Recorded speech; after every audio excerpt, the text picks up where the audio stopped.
Uric crystal में सबसे पहले एसिडिक क्रिस्टल्स देखते हैं। एसिडिक क्रिस्टल्स में हमको पता होना चाहिए कि एसिडिक चीज़ें अल्कलाइन में सॉल्युबल होगी, एसिडिक चीज़ें एसिड में सॉल्युबल नहीं होगी। यूरिक एसिड की बात करते हैं तो यूरिक एसिड के नाम से पता चला है कि वो एसिडिक है या नहीं। ठीक है, हमने इस वीडियो में वो सारी चीज़ें कवर की है कि कौन से क्रिस्टल एसिडिक रहेंगे या कौन से अल्कलाइन रहेंगे by trick. So let get started. So uric acid जो होती है वो डायमंड, रोम्बिक, रोजेट या बैरल शेप के होते हैं। स्टेनिंग इसकी येलो या फिर रेड ब्राउन की हो सकती है। ये सॉल्युबल होता है NaOH से और इनसॉल्युबल होता है HCl से। मतलब HCl हेटर है और NaOH लवर है। ये नॉर्मल हो सकता है क्योंकि यूरिक एसिड हमारी बॉडी में नॉर्मल होता है। अब कैल्शियम ऑक्सैलेट पे जाते हैं। कैल्शियम ऑक्सैलेट में फोकस करना। ऑक्सैलेट के एक्स में वो एनवेलप की तरह दिखता है। वो एनवेलप जो होता है ना वो RBC की तरह होता है। जैसे कि वो एनवेलप की तरह तो दिखता है, वो ऑक्टाहेड्रल भी होता है क्योंकि वो RBC है तो उसके साइड से वो डम्बल शेप बाइकॉनकेव डिस्क की तरह दिखता है या ओवल स्फीयर की तरह दिखता है। और यह कलरलेस होता है। कलरलेस को आप इस तरीके से याद रख सकते हो कि कैल्शियम ऑक्सैलेट में जो कैल्शियम है वो हमारी बोन को, मतलब कि बोन जो कि हमारी वाइट है तो वो कलरलेस रहती है। ठीक है, तो इसका नेचर तो एसिडिक, न्यूट्रल, अल्कलाइन दोनों हो सकता है। और ये इनसॉल्युबल होती है एसिटिक एसिड में और ये सॉल्युबल होती है HCl में। और tomato, Spanish, garlic, oranges, vitamin C और एस्पार्गस खाने से कैल्शियम ऑक्सैलेट बन सकता है। सबसे पहले कैल्शियम ऑक्सैलेट का जो नेचर होता है वो एसिडिक, न्यूट्रल और अल्कलाइन दोनों हो सकता है, लेकिन उसको कैटेगरी में डाला है एसिडिक में। ओके, सो कैल्शियम ऑक्सैलेट में जब ऑक्सैलेट देखे समझ जाना ये एसिडिक की कैटेगरी में हमने रखा है। और ये HCl लवर होता है और एसिडिक एसिड हेटर होता है, जबकि होना क्या चाहिए था उल्टा। Now this is special case है ना, HCl lover and acidic acid heater. यहाँ पर जो HCl होता है उसमें उसको हम याद कर सकते हैं जैसे CAL कैल्शियम और HCl lover. Okay, amorphous urates जो होता है एसिडिक क्रिस्टल्स होता है। इसके लिए याद करने की ट्रिक है Amul, that is Amul is acidic in nature but beneficial. Beneficial मतलब मैंने क्यों लिखा है, बिकॉज ये इंडिकेट करता है इनका सिग्निफिकेंस कि हमेशा नॉर्मल रहता है, ये पैथोजेनिक नहीं होता है। Now amorphous and non crystalline granular होता है कौन, एमोर्फस यूरेट्स। अब इसमें देख सकते हैं कि यूरेट सॉल्ट होते हैं क्योंकि यूरेट्स है तो यूरेट्स क्या बनेंगे, सॉल्ट बनेंगे, सोडियम, पोटेशियम, कैल्शियम और मैग्नीशियम। ये अल्कली में सॉल्युबल होता है 60 डिग्री C पर, but it hates acidic acid. ये एसिडिक एसिड पे इनसॉल्युबल होता है। पहले इन तीनों के सिग्निफिकेंस देख लेते हैं। यूरिक एसिड जो होता है, यूरिक एसिड क्रिस्टल्स, ये पैथोजेनिक होता है ट्यूमर में, गाउट में, नेफ्राइटिस में और फाइब्रिल कंडीशंस में। जबकि कैल्शियम ऑक्सैलेट ये भी पैथोजेनिक होता है कब, ऑक्सैलेट कैल्कुलाई बनाता है डायबिटीज मेलाइटस में, लीवर डिसीज में और क्रोनिक लीवर डिसीज में। और एमोर्फस यूरेट्स एसिडिक क्रिस्टल्स में कंटिन्यू चलते हैं। सोडियम यूरेट्स, इसको याद करने की ट्रिक है सोडियम यूरेट्स की कि सॉर, दोनों के दो वर्ड्स, सॉर इज एसिडिक, ये मेरा न्यूमोनिक है, ऐसा रियल नहीं है। याद करने की ट्रिक है कि सोडियम यूरेट्स जो है वो एसिडिक है। अब सोडियम यूरेट्स के जो कैरेक्टरिस्टिक्स है उसको हम NaCl से याद कर सकते हैं क्योंकि सोडियम यूरेट्स हमको नमक की याद दिलाता है, तो NaCl हमने एज ए ट्रिक यूज़ किए। उसमें N जो है NaCl का वो निडिल बंच की तरह बताता है और जो NaCl पूरा है वो बताता है कि या तो वो एमोर्फस में भी हो सकता है या तो फिर वो क्रिस्टल्स में भी हो सकता है। इसका जो कलर होता है वो कलरलेस या फिर येलोइश हो सकता है। ये निडिल जो होती है ये क्लस्टर्स में हो सकती है और ये सॉल्युबल होता है 60 डिग्री C पर। और नेक्स्ट हम आते हैं कैल्शियम सल्फेट क्रिस्टल्स पर। ये भी एसिडिक क्रिस्टल्स होते हैं। कैसे पता चलेगा, इसमें हम जो देख सकते हैं का की सू इज एसिडिक, इसको आप जूम करके देख सकते हो, इसकी ट्रिक।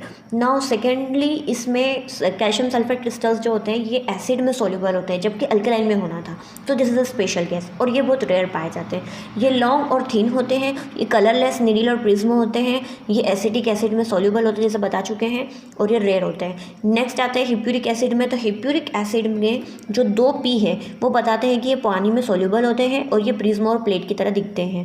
ठीक है, क्योंकि पानी में सॉल्युबल होते हैं ये बहुत ही रेड दिखते हैं। ये कलरलेस और येलो ब्राउन कलर के होते हैं। ये इलोंगेटेड प्रिज्म और प्लेट होती है और ये पानी में सॉल्युबल होते हैं और ये रेड होते हैं। नेक्स्ट हम सिस्टाइन पे आते हैं। तो सिस्टाइन जो होता है वो सपोज वो मैरिड कर लेता है और वो सिस्टाइन बहुत सारे मिलकर एक स्टोन बना देते हैं, मतलब कैल्कुलाई का फॉर्मेशन करते हो। This is a special case for cysteine. Cysteine से ही एक और चीज़ बनती है सिस्टीन। सिस्टीन में जो 6 आता है उसमें हम हेक्स मतलब कि 6, तो हेक्सागोनल शेप होता है, मतलब बेंजीन शेप होता है। उसके बाद नेक्स्टली ये HCl और अमोनिया लवर होता है। ठीक है, HCl और अमोनिया लवर होता है। ये कलरलेस और रिफ्रैक्टाइल होता है, कौन, सिस्टाइन। ठीक है, मतलब उसको यूँ कर हम कह सकते हैं कि सिस्टाइन ने मैरिज कर ली, कैल्कुलाई बना ली और वो चमकने लग गई। ठीक है, हेक्सागोनल प्लेट्स जो होती है वो इक्वल भी हो सकती है, अनइक्वल भी हो सकती है। रिफ्रैक्टाइल कलरलेस होता है, ये HCl अमोनिया लवर होता है और ये कैल्कुलाई बनाता है। Thank you. एसिडिक क्रिस्टल्स में जितने भी अमाइनो एसिड्स आते हैं जैसे सिस्टाइन, टायरोसिन, ल्यूसिन, ये सारी चीज़ें अमाइनो एसिड्स में आते हैं जो खुद इंडिकेट कर रहे हैं amino acid that is acidic crystals. तो अब आते हैं टायरोसिन पर। टायरोसिन जो होता है ये अमोनियम हाइड्रोक्साइड लवर होता है, उसमें सॉल्युबल हो जाता है और इसके जो शेप होते हैं वो आप टायर जो भी हेड करता है उसको जब आप याद रखोगे तो आपको टायरोसिन के शेप्स पता चल जाएंगे, लाइक फाइन रिफ्रैक्टाइल निडल्स इन क्लस्टर्स और shapes. and this is soluble in ammonium hydroxide. Next is leucine. It is also a kind of amino acid.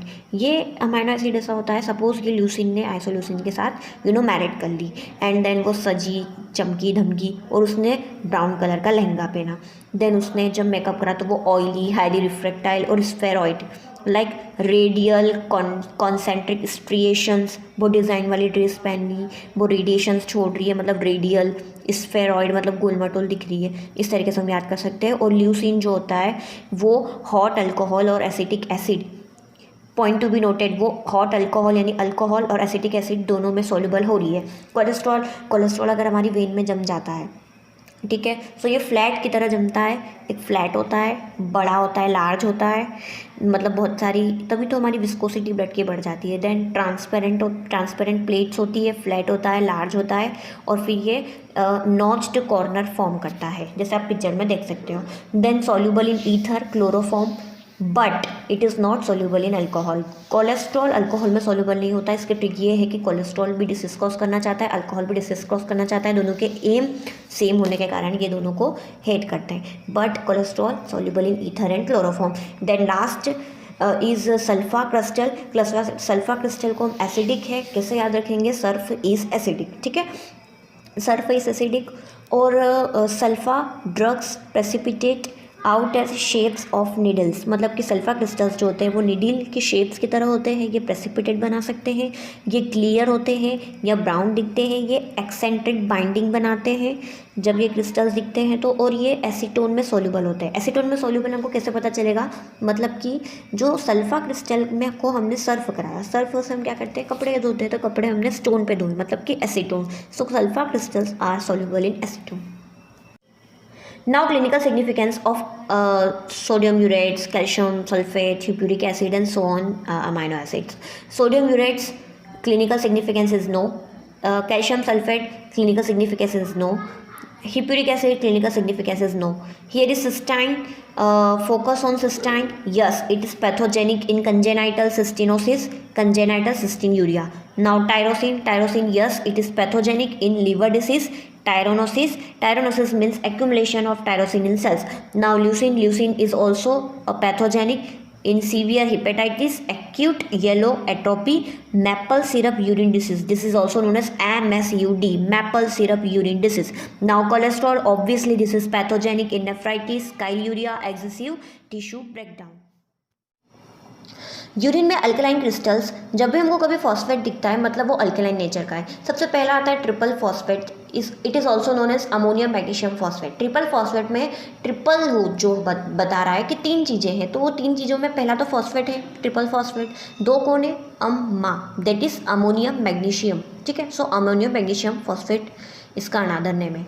Now इसमें 3 से 6 साइड हो सकती है, कभी कभी ऑब्लिक एंड भी हो सकते हैं। ये कलरलेस प्रिज्म की तरह होते हैं, ये एसिटिक एसिड में सोल्यूबल होते हैं और ये नॉर्मल होते हैं यूरिन में पाया जाना। एमॉर्फस फॉस्फेट पर आते हैं।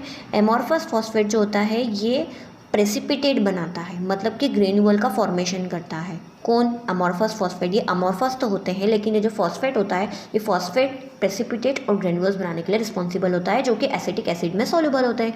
Now calcium carbonate. Calcium carbonate में जो कैल्शियम कार्बोनेट का जो कार है वो कार बता रही है कि हमारी कार जो है वो स्मॉल है, छोटी है, तो वो क्या है, गोल है और वो डम्बल शेप है साइडेड व्यू से, या फिर वो ग्रेन्यूल की तरह दिखती है हमको।